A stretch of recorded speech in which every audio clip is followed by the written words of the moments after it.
ದ್ವೇಷ, ಅಸೂಯೆ ಈ ರಾಜಕಾರಣದಲ್ಲಿ ಏನು ಬೇಕಾದ್ರೂ ಆಗ್ಬೋದು. ಮೋದಿಜಿನೇ ವನವಾಸಕ್ಕೆ ಹೋಗುವಂಥ ಪರಿಸ್ಥಿತಿ ಬಂದಿತ್ತು ಗುಜರಾತಲ್ಲಿ. ನಿಮ್ಗೆ ಗೊತ್ತಿರ್ಬೋದು, ನಂದೇ ಬುಕ್ ಒಳಗಡೆ ಬರ್ದಿದ್ದೀನಿ, ಸಂಸ್ಕಾರ ಧಾಮ ಅಂತ ಮಾಡ್ಕೊಂಡು ಹೋಗಿರೋದು.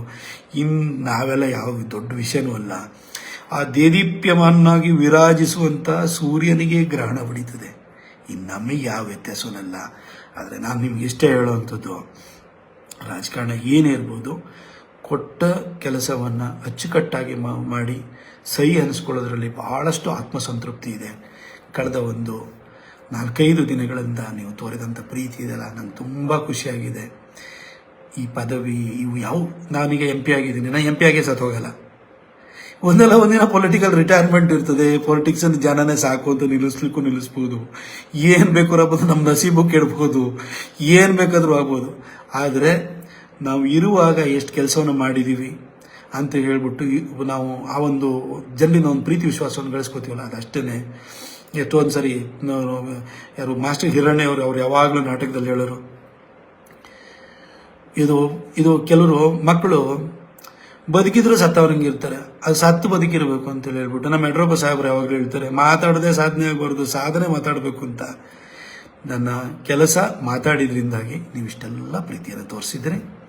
Thank you so much. 10 ವರ್ಷ ಅವಕಾಶ ಮಾಡಿಕೊಟ್ಟಿದ್ರಿ. ನಿಮ್ಮೆಲ್ಲರ ಹಾರೈಕೆ ಮುಂದಿನ ದಿನಗಳಲ್ಲೂ ನನ್ನ ಮೇಲೆ ಇರುತ್ತೆ ಅಂತ ಭಾವಿಸ್ತೀನಿ.